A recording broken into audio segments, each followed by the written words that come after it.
அப்போ பெண்களை புரிந்து கொள்ள வேணும். ஆமாம், அழுவாங்க. ஆனால் கண்ணீரை துடைச்சிட்டாங்கன்னா அந்த அழுகைக்கு பின்னால் நீங்கள் அழுகையை பார்த்து பெண்ணுன்னு நினச்சிடக்கூடாது. அது அந்த பெண்ணுக்கு பின்னால் ஒரு ஆண் இருக்குது, உமன்றோம். அதில் பாருங்கள், WOவை எடுத்துட்டிங்கன்னா வெறும் மேன் தான். அது WO ஏன் சேர்த்தாங்கன்னா மேன் வித் ஊம்பு.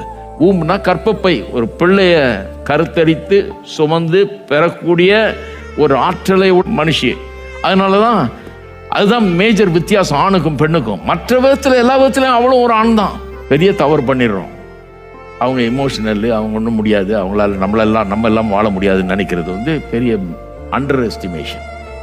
அப்படி நினைச்சவங்கெல்லாம் வெட்கப்பட்டு போவார்கள். அதெல்லாம் சும்மா இல்லாமலே வாழ முடியும், அவங்களால செய்து காட்டிடுவாங்க அந்த மாதிரி ஆளுங்க.